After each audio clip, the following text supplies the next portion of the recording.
بسم اللہ الرحمن الرحیم۔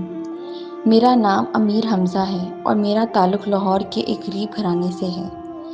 کچھ عرصہ پہلے ایک بڑے ذمہ دار کی زمینوں پر کام کرتا تھا۔ اس ذمہ دار کا نام قاسم علی تھا۔ میں اس کا تنخواہ دار معمولی سا ملازم تھا۔ اس نے اپنے ڈیرے کے ساتھ ہی مجھے ایک مکان دیا ہوا تھا جس میں میرے ساتھ میری بیوی بھی رہتی تھی۔ میری بیوی ان پڑھ لیکن کافی خوبصورت تھی۔ ایک رات میں کھیتوں میں پانی دینے گیا۔ میری بیوی گھر میں اکیلی تھی۔ جب میں کھیتوں میں پہنچا تو مجھے یاد آیا کہ ٹارچ تو میں گھر میں بھول آیا ہوں۔ ٹارچ کے بنا رات کے وقت کام کرنا آسان نہیں تھا، اس لیے میں واپس گھر آ گیا تو اپنے گھر سے چودھری قاسم علی کو نکلتے دیکھا تو میرا ماتھا ٹھنکا کہ میری غیر موجودگی میں وہ میرے گھر کیوں آیا، وہ بھی رات کے وقت۔ میں گھر میں داخل ہوا تو میری بیوی مجھے دیکھ کر گھبرا سی گئی، لیکن میں نے اس کو محسوس ہونے نہیں دیا اور ٹارچ اٹھا کر واپس چلا گیا۔ میرے دل میں شک سا بیٹھ گیا تھا، چودھری تو کبھی میری موجودگی میں بھی ہمارے گھر نہیں آیا تھا، تو پھر میری غیر موجودگی میں کیوں آیا؟ میری بیوی کا حسن میری آنکھوں کو کھٹکنے لگا تھا۔ اس دن کے بعد میں تھوڑا محتاط ہو گیا اور اپنی بیوی پر نظر رکھنی شروع کر دی۔ کچھ دنوں بعد چودھری نے مجھے اندر بلایا اور کہنے لگا، امیر حمزہ، تم آج ہی منڈی چلے جاؤ۔ میں نے فصل کا سودا کیا ہے، اس کے پیسے لے کر کل دوپہر تک واپس ڈیرے پر آ جانا اور اپنے ساتھ ایک گارڈ بھی لے جاؤ۔ پیسوں کی تفصیل میں تم کو دے دیتا ہوں۔ میں نے جو حکم سن کر سر جھکا ڈالا اور اسی شام میں اپنے ساتھ ایک گارڈ کو لے کر قریبی شہر کی منڈی روانہ ہو گیا۔ میرے دل میں بار بار اسی رات والا قصہ آ رہا تھا۔ مجھے لگ رہا تھا کہ چودھری نے مجھے راستے سے ہٹانے کے لیے منڈی بھیجا ہے، ورنہ اس طرح کے کام میں نے پہلے کبھی نہیں کیے تھے، نہ ہی یہ میرا کام تھا۔ اس کام کے لیے چودھری نے کوئی اور بندہ رکھا ہوا تھا۔ 1 گھنٹے کے سفر کے بعد ہم سبزی منڈی پہنچ گئے تھے۔ تب تک اندھیرے نے اپنے پر پھیلا دیے تھے۔ ہم نے منڈی کے ساتھ ایک مسافر خانے میں رات گزاری تھی۔ صبح 10 بجے مطلوبہ رقم لے کر واپس ڈیرے پر آنا تھا۔ جب ہم کھانا کھا کر فارغ ہوئے تو میں نے گارڈ سے کہا کہ یار، تیری بھابھی گھر میں اکیلی ہے، رات کا وقت ہے، وہ پریشان ہوتی ہوگی، اگر تو کہے تو میں واپس گھر چلا جاؤں، صبح 7 بجے تک واپس آ جاؤں گا۔ تو گارڈ نے میرے کندھے پر ہاتھ مار کر کہا، امیر حمزہ، جا چلا جا، بھابھی کو اکیلا مت چھوڑو، وقت ٹھیک نہیں ہے، صبح واپس آ جانا، پھر رقم گنتی کر کے ڈیرے پہ لے جائیں گے۔ میں نے اس کا شکریہ ادا کیا اور گھوڑے کی رفتار سے گھر واپس روانہ ہو گیا۔ رات کو 10 بجے کا وقت تھا جب میں گھر کے قریب پہنچ گیا۔ اب اگلا کام یہ پتہ چلانا تھا کیا واقعی میرا اپنی بیوی اور چودھری پر شک درست ہے یا غلط۔ مکان کے پیچھے جا کر میں خاموشی سے چھت پر چڑھ گیا اور رینگتا ہوا کنارے کی طرف آیا، پھر اسی جگہ لیٹ کر صحن میں دیکھتا رہا۔ تھوڑی دیر بعد مجھے دروازہ کھلنے کی آواز آئی اور ایک شخص جس نے صرف شلوار پہن رکھی تھی کمرے سے نکل کر صحن میں لگے پانی کے نلکے کی طرف چلا گیا۔ میں نے اس کو پہچان لیا تھا، وہ چودھری قاسم علی تھا، میرا ذمہ دار اور میری روزی روٹی کا دنیاوی مالک۔ پیچھے ہی میری بیوی باہر آئی اور دونوں مل کر نہانے لگے، ساتھ ساتھ ان کی شرمناک حرکتیں بھی جاری تھیں۔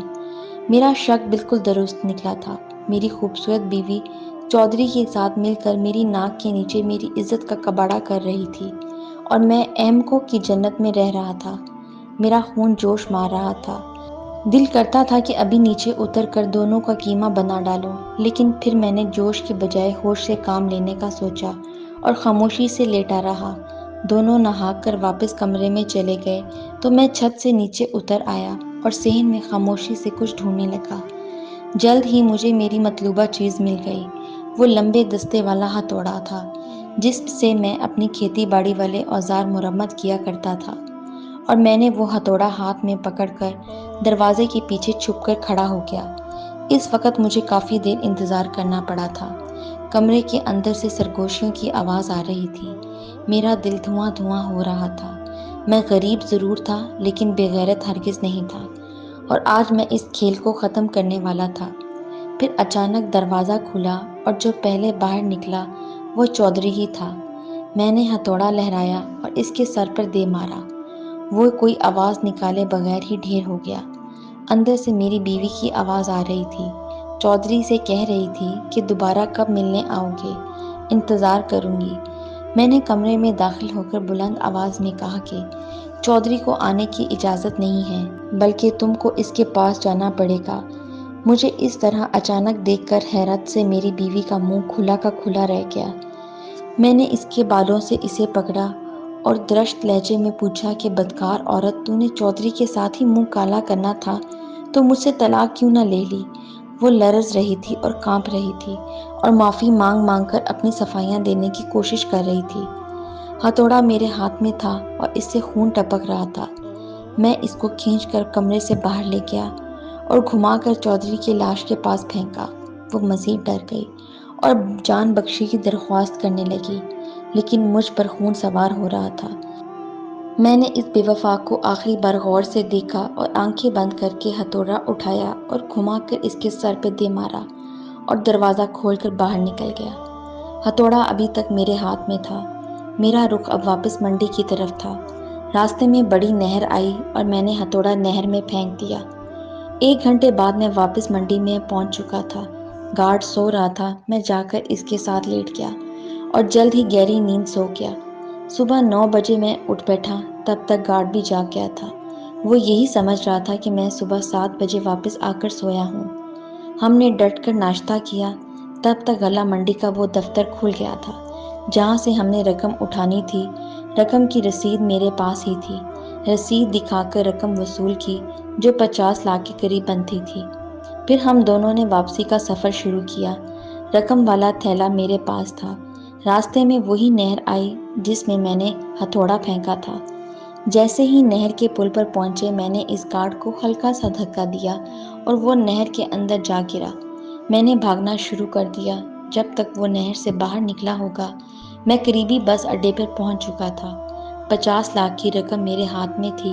میری اگلی منزل کراچی تھی، جہاں پر ایک نئی زندگی میری منتظر تھی، جہاں پر نہ تو عزتوں کا لٹیرا چودھری تھا اور نہ ہی بے وفا دل توڑنے والی بیوی۔